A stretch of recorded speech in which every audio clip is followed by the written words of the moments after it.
আম গাছের বয়স ২০০ বছর। স্থানীয়ভাবে প্রাচীন এই গাছটি ভূতের গাছ নামেই পরিচিত। সম্প্রতি এর শেকড় থেকে ধোঁয়া বের হতে শুরু করায় মিথ ছড়িয়ে পড়েছে এই ধোঁয়া নাকি মানুষের জন্য ঈশ্বরের আশীর্বাদ। এমন ধারণা থেকেই মনের বাসনা পূরণে গাছের নিচে পানির বোতল রেখে সেই পানি পান করতে রীতিমতো লাইন লেগে গেছে। অনেকে বলছেন ২৪ ঘন্টার মধ্যে পানি পান করলেই নাকি সব ধরনের রোগ বা মনের বাসনা পূর্ণ হয়। তাই প্রতিদিনই গাছের নিচে পানির বোতল রেখে ভক্তি আর আশীর্বাদ নিতে ভিড় করছেন অনেকে। রংপুর নগরীর ১৩ নং ওয়ার্ড দামোদরপুর এলাকার বড় ঈদগাহ ময়দান। স্থানীয়রা জানায়, প্রায় ২০০ বছর আগে জন্ম নেয়া আম গাছটি থেকে কিছুদিন ধরে ধোঁয়া বের হতে দেখা যায়। অলৌকিক ভেবে মনের আশা পূরণে প্রতিদিনই গাছটির নিচে ভিড় করছেন মানতকারীরা।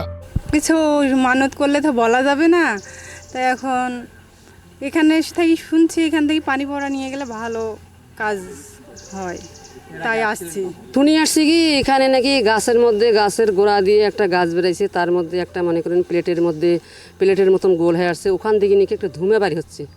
এই ধুমের কারণে সবাই বিভিন্ন জায়গা থেকে ওনারা দেখতে আসছে, সে কারণে আমরাও আসছি। আর এখানে একটা জৌরে আছে, ওখানে পানির বোতল তুলে আল্লাহর নিয়ত করলে, যে কোনো নিয়ত করলে আসছি, নিয়ত করলাম যদি আল্লাহ সম্পূর্ণ করে।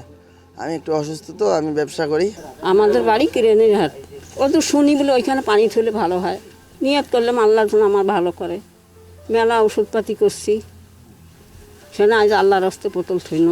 তবে স্থানীয়দের বদ্ধমূল ধারণা এটি একটি অলৌকিক ঘটনা, যে কারণে কোনো মন্তব্য করতে চান না এলাকাবাসী।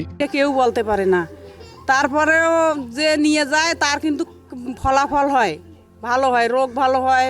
যে এখানে রাখে, নিয়ত করে, দান বাক্স টাকা ফেলে, অসুস্থতা হইলে সে সুস্থ হয়। আমার মনে হচ্ছে যে এটা আল্লাহর অলৌকিকভাবে এটা যেহেতু আসতে এসেছে, আমরা আসলে ব্যক্তিগতভাবে আমি অন্য কোনো মন্তব্য করতে চাই না।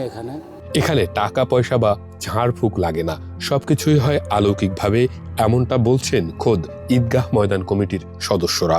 কেউ এখানে কেউ পয়সাও চায় না, কাউ পয়সাও দিতে হয় না, কেউ এখানে পানি পড়িও দেয় না। অলৌকিকভাবে আল্লাহ তাআলার রহমতে অলৌকিকভাবে এখানে এই কাজটা হচ্ছে। কিছুদিন আগে আবার আমাদের পাশে বড় একটা গাছের ভেতর থেকে ধোঁয়া বেরোচ্ছে। নানানজন নানানভাবে এসে দেখতেছে, যাচ্ছে, নানান কথাবার্তা সবাই বলতেছে। আমরা আসি, এখানে কেউ কাউকে বলে না এখানে টাকা দেন, এখানে ছবি তোলে করেন, এখানে পানি পড়ান, এখানে আসি পানি পড়া দেন, কেউ কাকে বলে না।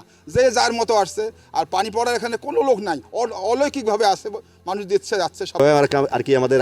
আমার জানা মতে আমি প্রায় 30 থেকে 30 বছর পর্যন্ত আমি কিন্তু মাঠের সঙ্গে জড়িত, 30 বছর। এখন আমি এখানকার জয়েন্ট সেক্রেটারি। আমার মনে হয় এখানে এই বিষয়টাকে নিয়ে কেউ তাচ্ছিল্য করলে আমরা কখনো করি না, অন্যরাও কেউ করে না। যদি কেউ করে তাদের কিন্তু আসলে বিপদগামী হয়ে যায়। তো আসলে এই বড় মাঠকে নিয়ে আমরা আসলে কখনো তাচ্ছিল্য করি না। আবার এই মাঠ কিন্তু আসলে অনেক বড় একটা জহুরা জিনিস। বৈজ্ঞানিকদের মতে গাছ থেকে ধোঁয়া বের হওয়া বা আগুন লাগার ঘটনাগুলো অনেক সময় অলৌকিক মনে হয়।